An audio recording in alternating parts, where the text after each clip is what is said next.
like, that shouldn't work. Yes, I don't believe it. It flies in the face. I mean, we want to believe in those things. But when you see it over and over again, and then you realize the changes that are happening in that person, and you think of the magnitude of it, not just in terms of in that moment, but what it actually means in terms of the ramifications of the universe and the world that we live in. And it's like, oh my God, there's something higher.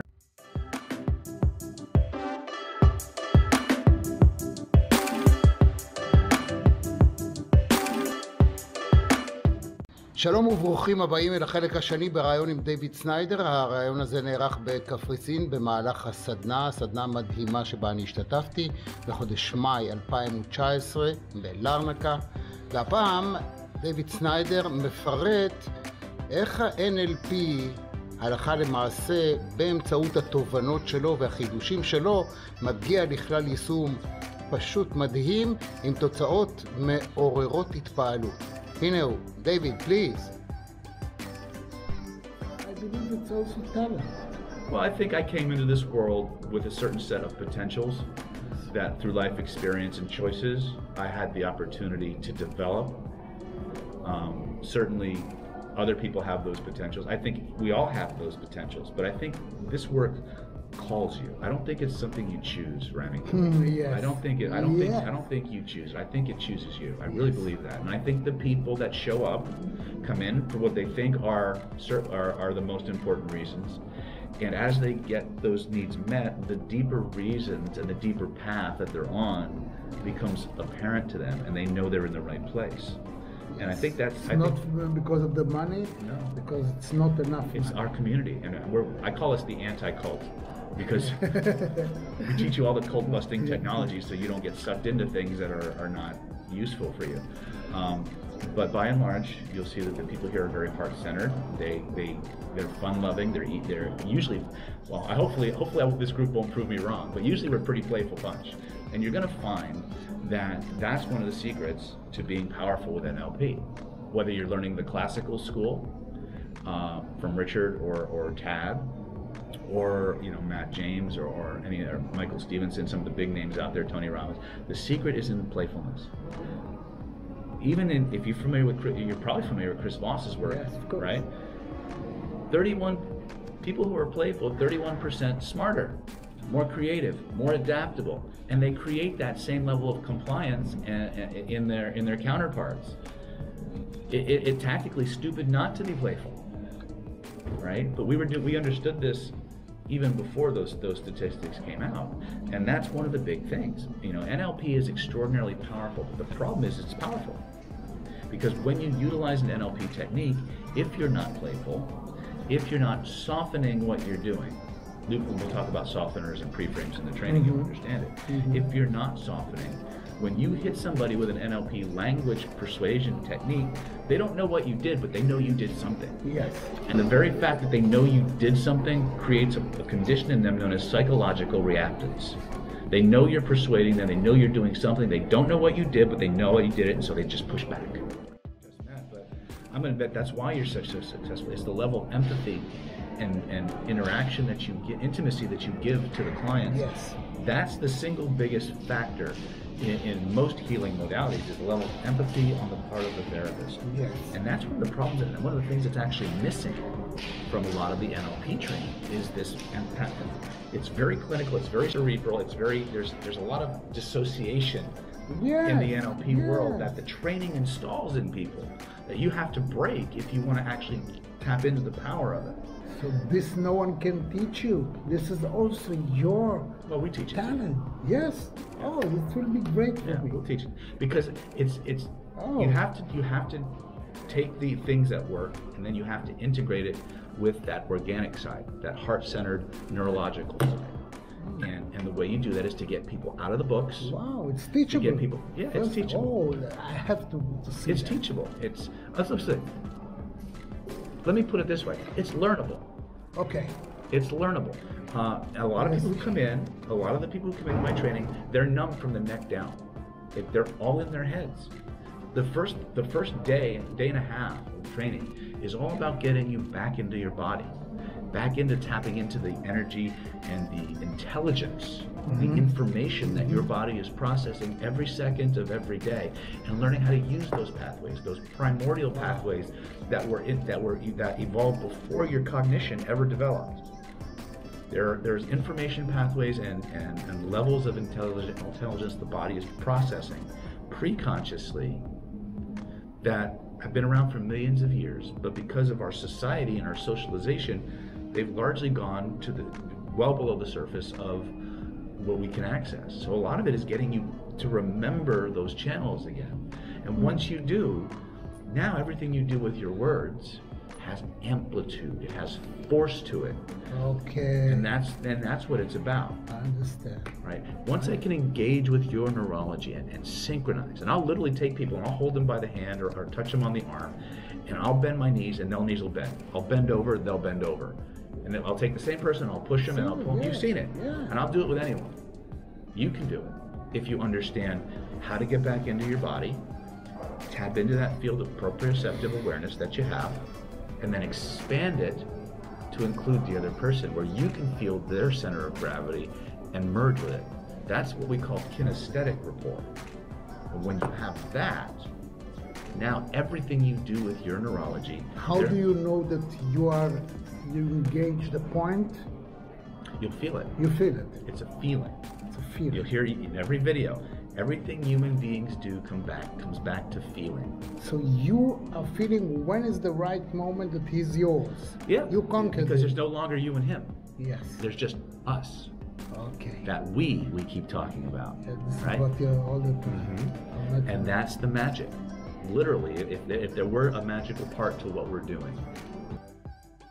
וזה הזמן להצטרף לערוץ היוטיוב הזה, גם להירשם כמילואים ולהיות פשוט מיודעים בכל חידוש ישראלי ועולמי בתחום ה-NLP וגם בתחומים הנושקים לו, והכל הכל על מנת שכל התורה הזאת תהיה נגישה, בריאה, קיימת וישימה, כי זה הדבר הכי חשוב שאנחנו עובדים עליו. היישום, האפשרות להפעיל ולנצח מהרגע להרגע עבורכם ועבור הלקוחות שלכם. And it's again, a lot of the things that you're going to see, and remember, this is not a pure NLP class, this is an integrated class, but a lot of the things you're going to see in terms of how we approach rapport versus how it's classically taught are very different. We need to understand the power of the body, and this is one of the things that kind of, even though Richard and John Grinder interviewed and integrated Moshe Feldenkrais's body work into the NLP system, you don't see it anywhere. No. And I know what Feldenkrais. And so pretty much that whole aspect of the kinesthetics of things is largely not taught. There was one or two doctors, Dr. Edie and her husband, that were teaching kinesthetics, which is using the body and stuff. But even that's large. After Dr. Edie's husband passed away, I don't know that she teaches that much anymore. But there's a whole kinesthetic side that once we tap into it and we combine that with the technology and the principles of how the mind works, you're going to see a whole that's greater than the sum of the parts. And it gets more user-friendly. And that's really what it's about, because NLP, one of the problems that we have with NLP, with the way NLP is taught, or at least the way I perceive it being taught, I should probably put that qualifier in there.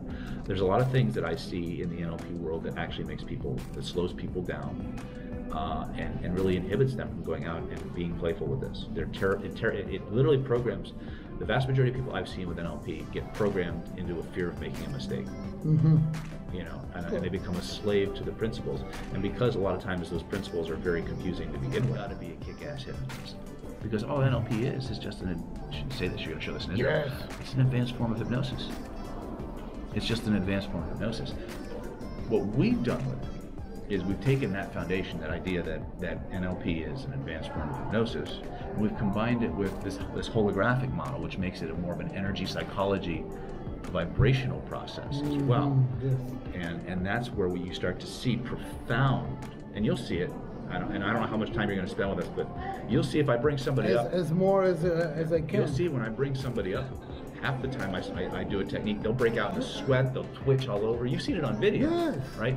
There's a powerful thermogenic response that body goes through. I did NLP for 20 freaking years before I got this epiphany about the spinning and stuff like that. Never had I had success, but never had responses like that, which shows that there's a synergy to the way these different systems interact that creates a powerful change in the moment. And the experience that you have.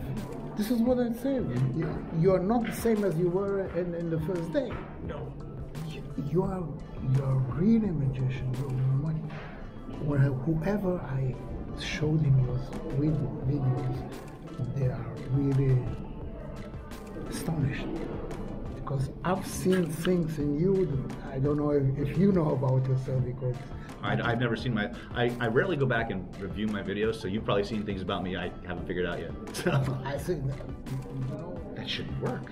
Yes, I don't believe it. It flies in the face. I mean, we want to believe in those things, but when you see it over and over again, and then you realize the changes that are happening in that person, and you think of this, the magnitude of it, not just in terms of in that moment, but what it actually means in terms of the ramifications of the universe and the world that we live in. And it's like, oh my God, there's something higher out there, and no doubt about it. That's But I tell those that are trying to do that and doing very good with it, that if someone, I had someone that he has pain here, and I took it out. I told him that the pain is a symptom of something. You have to go to a doctor or to do MRI to see what it is. Because if it's not, it's like the pills. People take pills, they don't understand. They're just killing the pain, but not.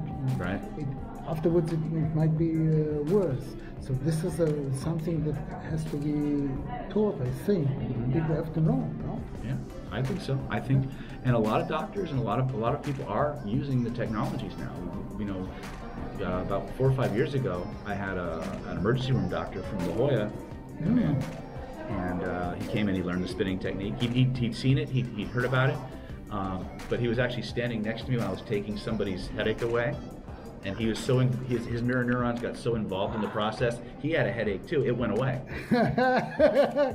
He's like, he couldn't believe, like, my headache just went away. So he wound up, he took that spinning technique, and he worked in the critical care unit. And he used it on everything from broken legs, burns, to kidney stones. Whoa. Because it was faster than drugs. And no side effects, right? But if it's with healing, under his supervision, it's okay. Yeah, he's a medical doctor. He can pretty much do whatever he wants. And that's the important thing to remember is, in most cultures, medical doctors are at the top of that food chain, so they can pretty much, appropriate anybody else's modality that they want. But and so we have to be careful, when we're layman healers, out there doing these things, that we're not violating scope of practice or what the law says we can or can't treat. But I haven't found pretty much anything that these techniques won't put a dent in. They won't modify to some degree. Very, very small percentage of cases. Tiny. If there is heaven, then you are registered there. This is what from your words to God's ears. From your lips to God. ועד כאן החלק השני ברעיון המדהים שקיימתי עם דיוויד סניידר בלרנקה קפריסין במהלך הסמינר שהתקיים בחודש מאי 2019. אוטוטו בקרוב מאוד אני מעלה את ההמשך. תהיו איתי. בינתיים תעשו לייק, תרשמו בתור מינויים, ובכלל תעקבו אחריי גם כאן, גם בפייסבוק, גם באינסטגרם, בכל מקום. להתראות.